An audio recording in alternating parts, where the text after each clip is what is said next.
அரசியலங்கத்திற்கு வணக்கம். வணக்கம். ஆனால் பல்வேறு செய்திகள் வந்திருக்குன்னா ஒரு சில முக்கியமான செய்திகள் குறித்து பார்ப்போம். தாவேகா வாக்கிற்கு பணம் கொடுத்துருக்குன்னு சொல்லிட்டு குற்றச்சாட்டுகள் வந்து இப்போ எழுந்துகிட்டு இருக்கு. சும்மா தூய சக்தியை தான் குறை சொல்லிட்டே இருக்காதீங்க. ஆனால் தூய சக்தியை குறை சொல்லணும்னு சொல்லணும்னா உண்மையிலே கொடுத்துருக்காங்க அப்படின்னு சொல்லிட்டு ஒப்புதல் வாக்குமூலம் ஒரு இளைஞர் கொடுத்துட்டு இருக்காப்புல. யாரு இந்த நாம் தமிழ்ச்சிலேருந்து யாராவது பேசியிருப்பாங்க, இல்லைன்னா அந்த தீய சக்தியிலேருந்து பேசியிருப்பாங்க. ஆனால் உண்மையிலே இதை பாருங்கண்ணே, தாவேகா துண்டு போட்டு பேசிட்டு இருக்காரு. அவர் யாருன்னு தெரியுதா? அதான் நம்ம தோல்விக்கான காரணம். ஃபர்ஸ்ட் மெயின் ரீசன் வந்து நம்ம சேலம் மேற்கு அவர் வந்து ஆல்மோஸ்ட் எல்லா இடத்துலையுமே வந்து 100% அமௌண்ட்டை கொடுத்தார். 2000 அமௌண்ட்டை கொடுத்தார். அதனாலேயே நமக்கு வந்து கடைசி 2 நாள்ல டோட்டலாக டேமேஜ் ஆச்சு. அண்ணன் யாருன்னா தாவேகா சார்பாக ஓமலூர் சட்டமன்ற தொகுதியில் போட்டியிட்ட திரு அதியமான் அவர்கள். அவர் வந்து கிட்டத்தட்ட ஒரு 14,500 வாக்குகள் வித்தியாசத்தில் தோல்வி அடைஞ்சிருக்கிறாரு. அந்த தோல்விக்கு காரணமாக அவர் சொல்றது என்னன்னா, அவருக்கு பக்கத்து தொகுதியாக இருக்கக்கூடிய சேலம் மேற்கு, அந்த சேலம் மேற்கு சட்டமன்ற தொகுதியில் போட்டியிட்ட திரு லட்சுமணன் வந்து வாக்குக்கு பணம் கொடுத்தாரு. அதாவது 2000 ரூபா ஒரு ஓட்டுக்கு கொடுத்துருக்கிறாரு. 2000 ரூபா கொடுத்ததுனால ஏன் தொகுதியில் கடைசி 2-3 நாளில் நிலைமையை தலைகீழாக மாறிடுச்சு. ஏன்னா அங்கே கொடுத்ததுனால இங்கே எதிர்பார்ப்பாங்கல்ல, இங்கே கொடுக்காததுனால நான் தோல்வி அடைஞ்சிட்டேன் அப்படிங்கிற ஒரு குற்றச்சாட்டை சொல்லியிருக்கிறாரு. கொடுக்குறான், நீ கொடுக்க மாட்டியா? நீ ஆமா, நம்ம இதைத்தான் நம்ம வந்து இதே நிகழ்ச்சியில பேசினோம். திருச்சி கிழக்கு தொகுதியை பொறுத்த வரைக்கும் திருச்சி கிழக்கு தொகுதியில பணம் கொடுத்தாங்க. அப்படி கொடுக்கும்போது என்ன சிக்கல் ஆனிச்சுன்னா, கிழக்கு தொகுதியும் திருச்சி மேற்கு தொகுதியும் ஒண்ணுக்குள்ள ஒண்ணு அப்படியே மிங்கிள் ஆகி வரும். ஒரு தொகுதியோட பாதி இந்த பக்கம் மேற்கா இருக்கும், இந்த பக்கம் கிழக்கா இருக்கும். அதே மாதிரி ஒரே ரோட்ல இந்த பக்கம் மேற்கு, இந்த சைடு கிழக்கு இப்படி வரும். அதனால என்ன பண்ணிட்டாங்க இவங்க, போடு 2 தொகுதிக்குமே போடு, பேமெண்ட் கொடு அப்படின்னு கிழக்குலையும் கொடுத்தாச்சு, மேற்குலையும் கொடுத்தாச்சு. அப்ப ரெண்டுமே மொத்தமா வரக்கூடாது. ஆனா இங்க என்ன பண்ணிட்டாங்கன்னா அப்படி கொடுக்காம விட்டுட்டாங்க. அதனால என்ன ஆச்சுன்னா, இங்க சேலம் மேற்கு சட்டமன்ற தொகுதியில் திரு லட்சுமணன் அவர்கள் போட்டிட்டார். ஆனால் தாவேகாவினர் வந்து நாங்கள் தூய சக்தி வாக்குக்கெல்லாம் நாங்கள் பணம் கொடுக்கல, எங்கள் தளபதியோட முகத்துக்காக மட்டும்தான் வாக்கு விழுந்துச்சுன்னு சொல்கிறாங்கல்ல. தமிழ்நாடு முழுக்கவும் கொடுத்துருக்குறாங்க. நம்ம சொல்லும் போது நம்பலை. இப்போ அவங்க வேட்பாளரே சொல்ல ஆரம்பிச்சிருக்கிறாரு. அந்த வீடியோவை எடுத்து கொடுத்த நண்பருக்கு நன்றியை சொல்லிக்கலாம். அது நம்ம ஆல்ரெடி சொல்லியிருந்தோம், வெளியே யாருமே உன்னை காட்டி கொடுக்க, நீங்களே மாட்டிக்கிறீங்க. சொன்ன மாதிரியே கரெக்டாக எடுத்துட்டாப்ல. அதாவது இந்த சேலம் மேற்கு சட்டமன்ற தொகுதியில் திரு லட்சுமணன் போட்டிட்டார். அவர் யார் அப்படின்னா, அவர் வந்து விஜய் மக்கள் இயக்கத்திலோ இல்லை விஜய் ரசிகர் மன்றத்திலோ இருந்து விஜய் அவர்களுக்காக பல திரைப்படங்களுக்காக டிக்கெட்லாம் எடுத்து மக்கள் நலப்பணியெல்லாம் செஞ்சு இந்த அரசியலுக்கெல்லாம் வரல. அவர் ஒரு காவல்துறை ஆய்வாளராக இருந்திருக்கிறார். அவர் காவல் ஆய்வாளராக இருக்கும்போது சேலம் மாவட்டத்தில் முக்கியமான ஒரு அரசியல்வாதி, புரிஞ்சுக்கோங்க. அவரோட பணம் இவர்கிட்ட கொஞ்சம் கொடுத்து வச்சிருந்ததாகவும், அவர் திடீர்னு மறைஞ்சதுக்கு அப்புறம் அவருடைய பணத்தை கேட்கிற கால் இல்லாமல் அதை இவரே வச்சுக்கிட்டாரு அப்படிங்கிற மாதிரி ஊருக்குள்ள பேசிக்கிறாங்க. அப்படி இருக்கும்போது இவர் இந்த காவல் ஆய்வாளராக இருந்தார் இல்லையா, அப்போ வந்து பார்த்தோம்னா சேலம் பள்ளப்பட்டி காவல் நிலையத்தில் இவர் மேலே ஒரு புகார் வருது. விஜிலன்ஸ் அண்ட் ஆன்டி கரப்ஷன் துறையிலேருந்து அவர் வந்து 2012 நினைக்கிறேன் அஃபிடேவிட்டில் அப்படி தான் அவரே கொடுத்துருக்கிறாரு. நான் பொய் சொல்லலை, அவரோட அஃபிடேவிட்டை டவுன்லோட் பண்ணி பார்த்தா தெரியும். அதில் வந்து இவர் லஞ்சம் வாங்கினாரு அப்படிங்கிற ஒரு காரணத்துக்காக சஸ்பெண்ட் பண்ணிக்கிறாங்க. இல்லை, காவல்துறை ஆய்வாளர், அவருக்கு எப்படி இவ்வளோ பணம் கொடுக்குற அளவுக்கு சொத்து வந்துச்சு? அதுதான் நான் சொல்லியிருந்தேன் இல்லையா, அவ்வளோ பணத்தை அவர் கொடுத்து வச்சுட்டு போயிருந்தாரான், பினாமியா பயன்படுத்தலாம் நினைச்சிருந்திருக்கலாம். ஸோ அடுத்து வந்து பார்த்தோம்னா இவர் மேலே சொத்து குவிப்பு வழக்கு இருக்கு. அதாவது வருமானத்திற்கு அதிகமாக சொத்து சேர்த்திருக்கிறாரு அப்படிங்கிற ஒரு வழக்கு இருக்கு. அப்படி இருக்கும்போது என்ன பண்றாரு, காவல்துறையிலேருந்து சஸ்பெண்ட் பண்ணிட்டாங்க, வெளியில வந்துடுறாரு. வந்ததுக்கு அப்புறம் பணம் இருக்கு, ஒரு அதிகாரம் தேவைப்படுது, ஒரு அடையாளம் தேவைப்படுது, எங்க போகலாம் அப்படின்னு அவர் பார்த்துட்டு இருக்கும்போது தான் ஒருத்தர் வந்துட்டு கான்ஃபிடென்ட்டா இருங்க, நாங்க தான் ஜெயிக்கிறோம் அப்படின்னு சொன்னாரு பாருங்க. உடனே இவருக்கு ஒரு தோணி இருக்கு, இவங்க இந்த அளவுக்கு உறுதியாக அடிக்கிறாங்கன்னா என்னமோ அங்கே பேசிட்டு வந்துட்டாங்க, கன்ஃபார்மாக வரதான் போகிறாங்க இவ்வளோ இருக்குது, நம்மளும் சீட் வாங்கி உள்ளே போயிடுவோம் அப்படின்னு கரெக்டாக கால்குலேஷன் போட்டார். தூய சக்தியோட தூய சக்தி ஐக்கியமாயிட்டார். கால்குலேஷனை போட்டுட்டு உடனே அங்கே சேலம் அந்த கட்சியில் தாவேக்காவில் சேலத்துக்குன்னு ஒரு முகம் இருக்கார் இல்லையா, இன்னைக்கு கூட ஒரு வீடியோ வந்துருக்கு பாருங்க. சேலம்னாவே அவர் தான், அவர் என்ன மத்திய மாவட்டம்னு சுருக்கிற, சேலத்துக்குள்ள எது நடந்தாலும் அவர் தான் கேட்கணும். நீ வடகிழக்கு மாவட்டமாரு, வட தெற்கு மாவட்டமாரு, சேலம்னா அவர் தான் அப்படின்னு ஒரு வீடியோ ஒன்று வந்திருக்கு இல்லையா. நீ சாப்பிட்டு பேசுற அந்த செல்லத்தை போய் பார்த்து இது மாதிரி எனக்கு வந்து சீட்டு வேணும்னு கேட்டார். உடனே அவருக்கு இவரை பற்றி தெரியும், ஏன்னா சேலம் முழுக்கவே தான் இவரை பற்றி சொல்கிறாங்கல்ல, இவர்கிட்ட இவ்வளோ பணம் இருக்குது அப்படின்னு. உடனே அவர் பார்த்தாரு, பல்க் அதுவாக வந்து மாட்டிருக்கு, பிடிச்சி போடும் அப்படின்ட்டு. சரி, உடனே இவர் என்ன சொல்லிட்டாரு, ஏன் தொகுதிக்கு ஒரு 20 ஸ்வீட் பாக்ஸ் செலவு பண்ணுங்க, பண்ணிட்டீங்கன்னா உங்களுக்கு சீட்டு வாங்கி கொடுத்துருன்னு. 20 ஸ்வீட் பாக்ஸ் தானேங்க, அது ஆஃப்டர் ஆல் நல்லா வந்து ஈவினிங்கில் ஸ்நாக்ஸாக சாப்பிட்றது அப்படின்னு ஓகே சொல்லிட்டாப்ல. உடனே சீட்டு கிடச்சிருச்சு. பார்த்தாரு, இங்கே வந்து பணத்தை கொடுத்து நம்ம எப்படியாவது ஜெயிச்சாகணும், நம்மகிட்ட பணம் தான் இருக்குது, வேற அதிகாரம் இல்லை, அப்போ அதிகாரத்தை அடையிறதுக்கு பணத்தை செலவு பண்ணும் அப்படின்னு சேலம் மேற்கு தொகுதிக்கு உட்பட்ட இங்கே ஸ்டீல் பிளான்ட்டு, சூரமங்கலம், அழகாபுரத்தில் ஒரு பகுதி, 5 ரோடு, இப்படி எல்லா பக்கட்டும் பணத்தை ஃபுல்லாக இறச்சிட்டாப்ல. ஒரு ஓட்டுக்கு 2000 ரூபா. இல்லை, இவ்வளோ தெளிவாக சொல்கிறீங்களே, உங்களுக்கு எப்படின்னு தெரியுது? நமக்கு அங்கேருந்து வர சோர்ஸ் தான். ஒரு ஓட்டுக்கு 2000 ரூபா வாங்கின மக்களே சொல்கிறாங்களே, கொடுத்தாங்க. நமக்கு சேலத்தில் நிறைய நண்பர்கள் இருக்காங்க, அவங்க சொல்ற 2000 ரூபா கொடுத்தாங்க ஓட்டுக்கு அப்படின்னு.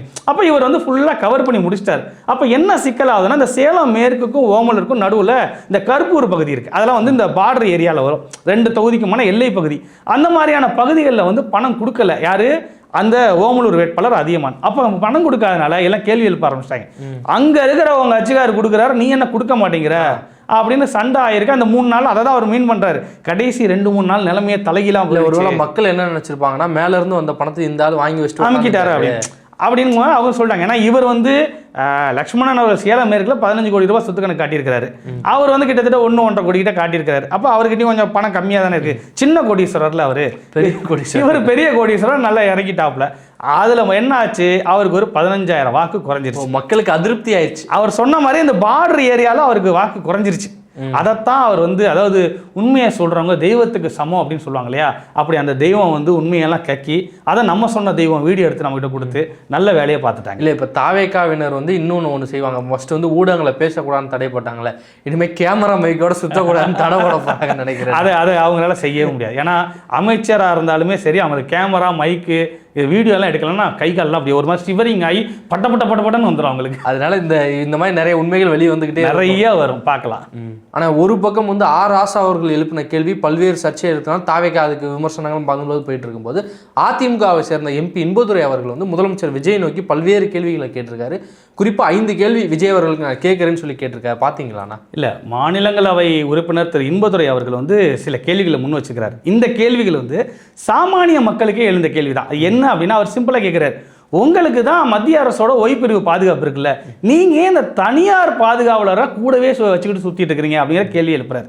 ஏன்னா இப்போ முதலமைச்சருக்கு வந்து, இப்போ முதலமைச்சர் திரு விஜய் அவர்களுக்கு மத்திய அரசோட ஓய்பிரிவு பாதுகாப்பு கொடுத்துருக்காங்க. இந்த ஓய்பிரிவு அப்படின்னா என்ன அப்படின்னா, மத்திய அரசுல வந்து இந்த மாதிரி நிறைய பிரிவுகள் இருக்கு. எக்ஸ் பிரிவு, ஒய் பிரிவு, ஒய் பிளஸ், இசட் பிளஸ் பிரிவு, அப்புறம் எஸ்பிஜி. இதில் இந்த எஸ்பிஜி வந்து பிரதமருக்கு மட்டும்தான் கொடுப்பாங்க.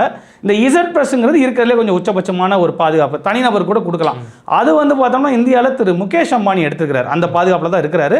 அந்த பாதுகாப்பு பிரிவுக்கு சுமார் 15-20 கோடி ரூபாய் வருஷத்துக்கு செலவாகுது. அதை வந்து முகேஷ் அம்பானியை கொடுத்துறாரு. அப்போ இங்கே வந்து ஒய் பிரிவை வந்து முதலமைச்சர் கொடுத்துருக்காங்க. இதில் வந்து பார்த்தோம்னா இது மிட் லெவல் பாதுகாப்பு படையாக இருந்தாலும் இதுவும் ஒன்றும் சாமானியெல்லாம் கிடையாது. இதில் வந்து ஒரு 8 பாதுகாவலர் வராங்க, 8 அதிகாரிகள், காவல்துறை அதிகாரிகள் வராங்க. அடுத்து 2 கமாண்டோ வீரர்கள் வராங்க. அப்புறம் 2 தனிப்பிரிவு உதவியாளர்கள், முதலமைச்சரோட தனிப்பிரிவு பர்சனல் செக்யூரிட்டியாக வராங்க. 2 வாகனம் கொடுக்குறாங்க. இதுக்கு மாதம் 15 லட்சம் ரூபா ஒதுக்குறாங்க. இந்த செலவு தமிழ்நாடு அரசோட பாதுகாப்பும் ஆமாம், அது தனியாக இருக்குது. அதுதான் அப்போ அவர் திருவான்மியூர்லேருந்து இங்கே தலைமைச் செயலம் வர்றதுக்கு 800 காவலர்கள், 300 பெண் காவலர்கள், ரோட்டுக்கு 2 பக்கமும் நின்று பாதுகாப்பு கொடுக்குறாங்க. இதையெல்லாம் தாண்டி இவர் வந்து ஒரு தனியார் பாதுகாவலர் 2 பேரை நியமனம் செஞ்சுக்கிறார்.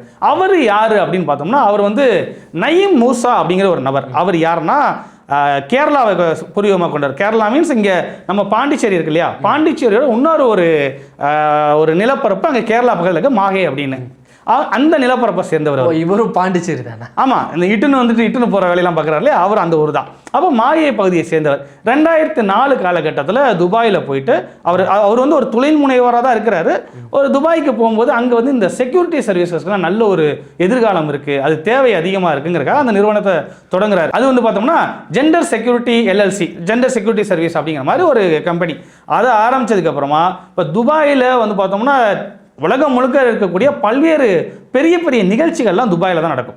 இந்த மீட் நடக்கிறது, பிளாக் செயின்ஸ் மீட்ஸு, இந்த மாதிரி நிறைய சொல்லுவாங்க. பெரிய பெரிய நிறுவனங்களோட மீட் ஆகட்டும், இந்த ஆடியோ லான்ச் ஃபங்க்ஷனு, திரைத்துறை சம்மந்தப்பட்ட விழாக்கள் எல்லாமே அங்கே தான் நடக்கும். இந்த விழாக்களுக்கான ஈவென்ட் செக்யூரிட்டி, அது ஒன்று க்ரௌட் மேனேஜ்மெண்ட் சொல்லுவாங்க இல்லையா, அந்த சேவை. அப்புறம் வந்து தனிப்பட்ட நபர்கள், அங்கே துபாயில் நிறைய தொழிலதிபர் இருப்பாங்க, அவங்களுக்கான பர்சனல் செக்யூரிட்டி அதை கொடுக்கறது. அப்புறம் வந்து க்ளோஸ் செக்யூரிட்டின்னு சொல்லுவாங்க. இந்த மாதிரி விஐபி எல்லாம் அங்கே போகும்போது அவங்கள ஏர்போர்ட்லேருந்து கூட்டிகிட்டு போயிட்டு ரிட்டர்ன் கூட்டு வர வரைக்கும் பாதுகாப்பாக கூடவே இருக்கிறது, நம்ம ஒரு பவுன்சர்ஸ் மாதிரி. அப்போ இந்த மாதிரியான சேவைகளை கொடுக்கும் நிறுவனத்தை அங்கே தொடங்கி நடக்கிட்டு இருக்கிறாரு. அவர் உலகம் முழுக்க இருக்கக்கூடிய விஐபிக்கெல்லாம் பாதுகாப்பு கொடுக்குறாரு. இங்கே இந்தியாவில் பார்த்தோம்னா சச்சின் டெண்டுல்கர், அப்புறம் ஜான் ஆப்ரகாம், இங்கே கமலஹாசன், அப்புறம் சன்னி லியோன், அப்புறம் பார்த்தோம்னா அமிதாப் பச்சன், இப்படி பல விஐபி. அவர் பாதுகாப்பு கொடுக்காத விஐபியே கிடையாதுன்னு சொல்லலாம். அவ்வளோ விஐபி பாதுகாப்பு கொடுத்துட்டு இருக்கிறாரு. முக்கியமாக அரபு நாடுகளில் தன்னோட கிளையை வச்சுக்காரு. என்னதான் அவரோட தலைமைச் செயலகம் வந்து இங்கே திருச்சூரில் இருந்தாலும் அவரோட கார்பரேட் ஆஃபீஸ் துபாயில் இருக்குது. அப்புறம் குவைத்து, ஓமன், இந்த மாதிரி அரபு நாடுகள் முழுக்க அவர் கிளையை வச்சுக்கிறார். அங்கே இருக்கக்கூடிய தொழிலதிபருக்கெல்லாம் பாதுகாப்பு கொடுக்குறாரு. அவர் தான் விஜய் அவர்களுக்கு பழக்கமாகறாரு இந்தியாவில் எல்லா விஐபி கொடுக்குற வகையில். அப்போ விஜய் அவர்களோட பழக்கமானவர் ஒரு நடிகர் விஜயா, தாவேகா தலைவர் விஜயா அவருக்கு வந்து பாதுகாப்பு கொடுத்தாரு, கூட்டங்களுக்கு கூட போனாரு, பிரச்சனை கிடையாது. இப்போ ஒரு முதலமைச்சர் விஜய் அவர்களா அவர் வந்து அந்த இடத்துல இருக்கிறார். முதலமைச்சர் பொறுப்புங்கிறது தமிழ்நாடு அரசோட பிரதிநிதி. அவர் பொறுப்பேற்கும் போது என்ன அவர் வந்து உறுதிமொழி எடுத்துக்கிட்டார் அப்படின்னா, இந்திய அரசியலமைப்பு சட்டத்துக்கு உட்பட்டு தமிழ்நாடு முதலமைச்சரா நான் வந்து இந்த ரகசியங்கள்லாம் பேணி காப்பேன் அப்படிங்கிற உறுதிமொழி எடுத்துக்கிறார். அப்படி இருக்கும்போது ஒரு அரசின் அங்கமா இல்லாத ஒருத்தர், தமிழ்நாடு அரசின் அங்கமா அப்படி ஒரு ஊழியராகவோ எதன் அடிப்படை இல்லாத ஒரு தனிநபர் முதலமைச்சர் அருகே பக்கத்திலே இருக்கும்போது ரகசியங்கள்லாம் வெளியில போயிடாதா? ஏன்னா அவர் வந்து ஒரு முதலமைச்சரா அவர் வந்து பல்வேறு டிஸ்கஷன்ல இருப்பாங்க. ஒரு அழைப்புகள் மேற்கொள்ளலாம், ஒரு காருக்குள்ளர இருக்கும்போது அதிகாரிகள்கிட்ட பேசலாம், துறை ரீதியான சிக்கல்களை எல்லாம் ரகசியமா பேசிக்குவாங்க. அப்போ பக்கத்திலே ஒரு தனியார் பாதுகாவலர் இருக்கும்போது இது ரகசியங்கள்லாம் உடைபடுது, பாதுகாப்பு கேள்விக்குரியாயுது அப்படிங்கிற எண்ணம் எல்லாத்துக்குமே இருக்கும். அது மட்டும் இல்லாமல் தமிழ்நாடு அவர் கீழே இயங்கக்கூடிய தமிழ்நாடு காவல்துறை மீது அவருக்கே நம்பிக்கை இல்லைன்னு ஒரு கேள்வியும் அவர் எழுப்பி. ஆமா, அந்த கேள்வியும் இருக்கலாம். ஏன்னா தமிழ்நாடு காவல்துறையை நீங்க நம்பல, மத்திய அரசோட ஓய்வறிவையும் நம்பல, நீங்க தனியார் பாதுகாவலரா அந்த நயீம் மூசாவை மட்டும்தான் நீங்க நம்புறீங்க அப்படின்னா இது எதன் அடிப்படையில்? சில பேர் என்ன சொல்றாங்கன்னா, அவர் வச்சுக்கிட்டா உங்களுக்கு என்னங்க பிரச்சனை, அவர் வச்சுக்கிறாரு. அதைத்தான் நம்ம சொல்றோமே, அவர் வந்து நடிகர் விஜயா, தாவேகா தலைவர் திரு விஜய் அவர்களா அவர் இந்த தனியார் பாதுகாப்பு வச்சிருக்கிற வரைக்கும் சிக்கல் இல்லை. இப்போ அவர் முதலமைச்சர் விஜய், நம்ம எல்லாருக்குமே முதலமைச்சர் அவர் தான். அப்படிப்பட்ட ஒருத்தர் ஒரு தனியார் அதிகாரிகளை பக்கத்திலேயே வச்சிருக்கும் போது அங்க ரகசியங்கள் பேணி காக்கப்படுமா இல்லையா அப்படிங்கிற கேள்விக்குறி இருக்கு. இப்போ எல்லாத்தையும் அவர் வந்து நான் வந்து மாத்திட்டேன்னாரு. இந்த சேர்ல இருந்த வெள்ளை துண்டை கூட நான் எடுத்துட்டேன், அதெல்லாம் வந்து ஒரு பண்ணையார்த்தனம். டேபிள்லேயே உட்காந்து சாப்பிட்றேன், டேபிள்லேயே உட்காந்து சாப்பிட்றேன், துண்டை எடுத்துட்டேன். அதே மாதிரி நான் ரோட்ல போற வாகனம்லாம் நிப்பாட்டல, நான் பாட்டு ஒரு ஓரமா ஒதுக்குனாப்புல போய்க்கிறேன் அப்படின்லாம் சொல்றாரு இல்லையா? அதே மாதிரி இதையும் அவர் மாத்திக்கணும். இது தமிழ்நாடு மக்கள் பார்த்துட்டு தான் இருக்கிறாங்க. ஆனால் அடுத்ததாக ஒரு முக்கியமான பத்திரிகையில் வந்து ஒரு கட்டுரை மிகப்பெரிய சலசலப்பை வந்து ஏற்படுத்தியிருக்கு. கோட்டை விடுகிறாரா விஜய் அப்படிங்கிற மாதிரிலாம் வந்து போயிட்டு இருக்கு. அந்த கட்டுரையில் என்ன சொல்றாங்க, எதற்காக இந்த கட்டுரை இப்போ தேவை? இல்லை, இன்னைக்கு வந்து விகடன் பத்திரிகையில் ஒரு ஆர்டிக்கல் வந்திருக்கு. அது என்னன்னா, வரக்கூடிய இடைத்தேர்தலில் தாவேகா சறுக்குமா அப்படிங்கிற மாதிரி ஒரு கேள்வி எழுப்பிறாங்க. சறுக்கும் அப்படின்னு சொல்கிறாங்க. எதனால் அப்படின்னா, இப்போ வந்து இடைத்தேர்தல் வரப்போகுது. எங்கெங்கன்னா நம்மளோட மதுராந்தகம், பெருந்துறை, தாராபுரம், அம்பாசமுத்திரம், அப்புறம் திருச்சி கிழக்கு. திருச்சி கிழக்கில் பெருவாரியாக வெற்றியை பெற்றிருந்தாரு. இங்கே பெரம்பூர்லேயே நின்று ஜெயிச்சதுனால இதை வந்து ராஜினாமா பண்ணி 26 தேர்தல் அறிவிச்சதுக்கு அப்புறமே ஒரு தொகுதியில் இடைத்தேர்தல்னு சொல்லி நம்ம கன்ஃபார்ம் 1 வரும்னு எதிர்பார்த்தோம். இப்போ 5 வந்திருக்கு இல்லையா? இப்போ அந்த 5 தேர்தல், இந்த 5 தொகுதிக்கான இடைத்தேர்தல் எந்த நேரமும் அறிவிக்கப்படலாம், உடனடியாக தேர்தல் வந்துடும், இன்னும் ஒரு ஓரிரு மாதத்தில் வந்துடும். அப்படிங்கிறதுனால தான் இந்த விகடன் இன்னைக்கு இந்த ஆர்டிக்கலை போட்டிருக்காங்க. அவங்க சொல்றதுல முக்கியமான காரணம் என்னவா இருக்கு அப்படின்னா, போன திமுக அரசு பாஜக அரசை, இந்துத்துவ அரசை வெகுவாக கண்டிச்சாங்க. ஒவ்வொரு முறையும் கேள்வி எழுப்பினாங்க, எதிர்த்து நின்னாங்க. ஆனால் அதற்கடுத்து வந்தக்கூடிய இந்த தாவேகா ஒரு வார்த்தை கூட எதிர்த்து பேச மாட்டேங்குது. திமுக எதிர்ப்பு நிலைப்பாட்டில் இருக்கக்கூடிய இந்த தாவேகா பாஜக எதிர்ப்பை பற்றியோ இந்துத்துவ அரசியலை பற்றியோ ஒரு வார்த்தை கூட பேசுறதில்ல. இப்போ உதாரணத்துக்கு பார்த்தோம்னா, இப்போ தமிழ்தாய் வாழ்த்தை வந்து 3ஆவதாக கொண்டு போனாங்க. முதலமைச்சர்கிட்ட இருந்து ஒரு அதிகாரப்பூர்வமான ஒரு அறிக்கையோ ஒரு கண்டன குரலோ வரல. ஆனால் அமைச்சர் அவர்கள் சொல்லும் போது நாங்கள் பேச்சுவார்த்தை நடத்திட்டு இருக்கோம், அடுத்த தடவை நடக்காதுன்னு சொன்னாங்க. அது நிறைய தடவை நடந்துச்சு, 3 தடவை நடந்துச்சு. 3 தடவை நடந்துருச்சு இல்லையா? அதுக்கு அடுத்து பார்த்தோம்னா இன்னொரு விஷயம் என்னன்னா, இந்த மும்மொழி கொள்கை இப்போ உடனடியாக அமுல்படுத்துற மாதிரியான செய்திகள் வரும்போது பாஜக இருந்த திரு அண்ணாமலை அவர்களே எதிர்த்து கேள்வி கேட்கிறாரு. ஆனா இங்க தாவேகா அரசு கிட்ட இருந்து எந்த ஒரு கண்டன குரலும் இல்லை. தமிழ்தாய் விஷயத்துல கூட கேரளாவுடைய முதல்வர் ஒரு கருத்து சொல்லியிருந்தாரு, அது வந்து வெறும் கைட்லைன்ஸ் தான், அதை பின்பற்றணும் எந்த ஒரு அவசியமும் கிடையாதுன்னு சொல்லியிருந்தாரு. ஆமா, அது இவருக்கு தெரியல. இப்போ அடுத்து வந்து பார்த்தோம்னா இந்த திருப்பரங்குன்றம் ஃபைல்ஸ் அப்படின்னு ஒரு ஆவண படம் வந்துச்சு, அதை காவல்துறை தடை பண்ணிட்டாங்க. அதுக்கும் இவர் தரப்புல இருந்து எந்த ஒரு கேள்வியும் இல்லை, எந்த ஒரு கண்டனமும் கிடையாது. அப்போ என்ன நடக்குது? இங்க இருந்து பிரதமர் மோடி அவர்களை சந்திக்கிறதுக்காக டெல்லி போறாரு. டெல்லி போனவரை அடுத்து வந்து அமித்ஷா அவர்களை சந்திக்கிறதுக்கு வெயிட் பண்ணாரு, அனுமதி கிடைக்கல. உடனே அங்க அவரை பார்க்க முடியலன்னொன்னையுமே இங்கே சோனியா காந்தி அவர்களையும் ராகுல் காந்தி அவர்களையும் பார்க்கறது இவர் தவிர்த்துட்டார். ஏன்னா அவரை பார்க்காம இவங்கள போய் பார்த்துட்டா அவங்களோட கோபத்துக்கு ஆளாயிருவோமோ அப்படின்னு பயந்துட்டு கிளம்பி வந்துட்டு தான் சொல்றாங்க. அடுத்து இங்கே கேரளாவில் காங்கிரஸ் தலைமையில் ஒரு ஆட்சி அமையுது. அந்த முதலமைச்சர் பதவியேற்பு விழாவுக்கு இவர் போவாரு அப்படின்னு உறுதியாக நம்பினாங்க. ஆனால் இவர் போகலை. ஏன்னா நம்ம அங்கே போயிட்டோம்னா காங்கிரஸ் விழாவில் போய் நின்னோம்னா நம்ம மேலே அவங்க கோபமா பார்க்கலாம் இல்லையா அப்படின்னு அதுக்கும் போகாம விட்டுட்டார். அப்போ எந்த சைடுன்னு எந்த ஒரு கேள்வியுமே வரல. இங்கே கூட்டணியில் இருக்கிறவங்களும் இப்போ இங்கே போன போனதுக்கப்புறம் அமைதியாக இருக்கிற மாதிரி இருக்கு. அப்போ பாஜக எதிர்ப்பு, இந்துத்துவ எதிர்ப்புலேருந்து இவங்க பின்வாங்கிட்டாங்க. இதையெல்லாம் மக்கள் கிட்ட எதிர்க்கட்சிகள் கொண்டு போய் வைப்பாங்க. இவங்க பாஜகவை எதிர்த்து பேச மாட்டேங்கிறாங்க, அந்த பேரையே சொல்ல மாட்டேங்கிறாங்க. ஆட்சிக்கு வந்ததுலேருந்து சட்டம் ஒழுங்கு கடுமையாக சீர்கெட்டு போயிருக்குது. ஆனால் இது குறித்து திருச்சிக்கு வந்த முதலமைச்சர் எதுவுமே பேசலை. வெறும் நக்கலும் நையாண்டியும் பண்ணிட்டு கிளம்பி போயிட்டாரு. அவர் பொறுப்பற்ற முறையில் இருக்கிறாரு. அடுத்து வந்து பார்த்தோம்னா இந்த தாவேகா கட்சியினரே நிறைய வந்து இப்போ சிக்கலில் மாட்டிட்டு இருக்காங்க. பார்த்தோம்னா இங்கே வேலூரில் வந்து செங்கல்சூளையில் போய் காசு கேட்டதாகட்டும், இங்கே சென்னையில் ஹோட்டல் உரிமையாளரை மிரட்டினதாகட்டும், இங்கே ஸ்ரீவைகுண்டம் பக்கத்தில் வேலைக்கு பணம் கேட்டதாகட்டும், இப்படி அவங்களே நிறைய சிக்கலில் மாட்டிக்கிறாங்க. அப்போ இது எல்லாத்தையும் எதிர்க்கட்சி கொண்டு போய் வைப்பாங்க இல்லையா? இப்போ இந்த 5 தொகுதி தேர்தல் எதனால் வந்துச்சு? இந்த 5 தொகுதியில் ஜெயிச்சவங்க, இந்த 4 தொகுதியில் ஜெயிச்சவங்க ஏதோ ஒரு பதவிக்கு ஆசைப்பட்டிருக்கலாம், இல்லை பணத்திற்கு ஆசைப்பட்டிருக்கலாம், இல்லை அதிகாரத்துக்கு ஆசைப்பட்டிருக்கலாம், இல்லை குதிரை பேரம் நடந்திருக்கலாம். இதனால தானே ராஜினாமா பண்ணிட்டு இங்கேருந்து அங்கே போகிறாங்க. குதிரை வேகத்தில் நடந்திருக்கலாம். அப்போ மக்கள்கிட்ட இதெல்லாம் எடுத்து வைக்கும்போது இவங்க தரப்பில் அதுக்கு பதில் இருக்காது. மக்களும் இதையெல்லாம் வந்து நல்லா புரிஞ்சுக்கோங்க. ஆமாம், இவங்கெல்லாம் சொல்கிறது சரிதானே, எதுக்கு இப்போ நம்ம எம்எல்ஏ ராஜினாமா பண்ணார்? ஏன்னா ஒரு தொகுதிக்கு தேர்தல் வருதுன்னா சாதாரண விஷயம் இல்லை. அந்த பகுதி முழுக்க, அந்த தொகுதி முழுக்க தேர்தல் ஆணையத்தோட கண்ட்ரோலுக்கு போயிடும். ஒரு வீடு வேலை செய்கிறவங்க யாராக இருந்தாலும் ஒரு 50,000 ரூபா பணத்துக்கு மேலே கொண்டு போக முடியாது. நிறைய ரெஸ்ட்ரிக்ஷன் வந்துடும். அப்போ மக்களை வந்து துன்பத்துக்கு உள்ளாக்குது. 5 வருஷத்துக்கு ஒரு நம்ம ஓட்டு போட நம்மளோட கடமை. தேர்தலுங்கிறது ஒரு ஜனநாயக முறை தான். ஆனால் இப்படி ஒரு வாரத்துக்குள்ள, ஒரு 3 வாரத்துக்குள்ள ராஜினாமா பண்ணிட்டு மறுபடியும் ஒரு தேர்தல் வருதுன்னா அவங்கள வந்து துயரத்துக்கு உள்ளாக்குற மாதிரி தான். அப்போ மக்கள்கிட்ட இதெல்லாம் வந்து போய் சேரும். எதிர்கட்சிகள் முன்வைக்கும் போது ஆமாம், இவங்களால தானே நமக்கு மறுபடியும் தேர்தல் வந்துச்சு, மறுபடியும் எப்படி அவங்களுக்கு ஓட்டு போடலாம்? போன தடவை நீ எங்கேருந்து வந்த? இந்த கட்சியிலேருந்து அந்த கட்சிக்கு போடான்னு சொல்லி என்கிட்ட ஓட்டு கேட்டேன். இப்போ மறுபடியும் அந்த கட்சியிலேருந்து வந்து இந்த கட்சிக்கு ஓட்டு போட, அந்த கட்சிக்கு ஓட்டு போடாங்கிற. அப்போ மக்கள் என்ன செய்வாங்க?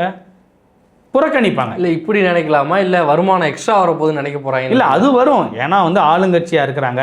இப்போ சும்மாவே, அதாவது இவங்கெல்லாம் காசு கொடுப்பாங்க ஓட்டுக்கு நம்மளாம் நினச்சி கூட பார்க்கல. ஆனால் 2000 ரூபா கொடுத்துருக்காங்க ஒரு ஓட்டுக்கு. எப்போ சின்ன கட்சியாக முதல் முறையாக தேர்தலை சந்திக்கும் போதே ஒரு ஓட்டுக்கு 2000. இப்போ ஆளும் கட்சி சும்மாவா இருப்பாங்க? லால்குடி மாதிரி தான் இந்த மாட்டி இந்த 5 தொகுதியும் அடுத்த லால்குடியாக மாறப்போகுது. ஆனால் இதெல்லாம் அந்த தேர்தல் ஆணையத்துக்கு கண்ணுக்கு தெரியாது. தேர்தல் ஆணைய கண்ணுக்கு இதெல்லாம் தெரியாது. சும்மா இந்த தேர்தலில் நிற்கிறவங்களை பிடிச்சி செலவு கணக்கு கொடு, இதில் ஏன் ஃபில்அப் பண்ணல, இந்த ஃபார்மில் ஏன் இடது பக்கம் கையெழுத்து போட்டிருக்க, நீ வலது பக்கம் தானே கையெழுத்து போடணும். இந்த ஷேடோ ரெஜிஸ்ட்ரின்னு ஒன்று வச்சுருக்காங்கப்பா. அதாவது வேட்பாளர் கூடவே இந்த ஃபோட்டோ எடுக்கிறாங்க இல்லையா, அவங்க கூடவே வருவாங்க. அவங்களோட வேலை என்னென்னா ஃபோட்டோ எடுத்துட்டு இவர் வந்து 50 இடத்துல சால்வை போட்டார், இவர் வந்து இன்னைக்கு 30 கொடி கையில் கொண்டு போனார், 2 ஃப்ளெக்ஸு கையில் வச்சுருந்தாங்க, இதை வந்து எழுதுவார். இதையே தான் அடுத்த நாள் எழுதுவார், அதுக்கு அடுத்த நாள் எழுதுவார். இந்த கொடியை யாரும் புதுசாக தினமும் வாங்கிட்டு போகிறது? ஒரு கொடியை தான் அடுத்த ஒரு நூற்றாண்டுக்கு ஒரு கொடியை தான் நம்ம 4-5 தேர்தலுக்கு பயன்படுத்துவோம். இதையெல்லாம் எழுதி வச்சுக்கிட்டு நேற்று நீங்கள் பயன்படுத்தின கொடிக்கான செலவு வந்து நீங்கள் இந்த கணக்கில் கொண்டு வரலையே, முந்தா நேற்று கொண்டு போன கொடிக்கான செலவு இந்த கணக்கில் வரலையே, இப்படிலாம் நம்மளை கேள்வி கேட்பாங்க. ஆனால் இங்கே பணம் கொடுக்கறதெல்லாம் விட்டுட்டானுங்க. அதைத்தான் தமிழ்நாடு முழுக்க நடந்திருக்கு. எல்லா கட்சியும் கொடுத்தாங்க, நம்மள மாதிரியான கட்சிகள் தான் மாட்டிட்டு முழிச்சாங்க. அப்போ இந்த 5 சட்டமன்ற தொகுதியிலையும் நாளைக்கு பணம் 6 ஓட தான் போகுது. இதைத்தான் விகடனில் இன்னைக்கு விவரமாக எழுதியிருக்கிறாங்க. இந்த தேர்தல் தாவேகாவுக்கு சறுக்கலா அமையும் அப்படிங்கிற மாதிரி. ஆனால் பல்வேறு செய்திகள் குறித்து பார்த்தோம். நாளை மீண்டும் அரசியலுக்கு திணைவோம். நன்றி. நன்றி. சாட்டை எடுத்து நாட்டை திருத்து.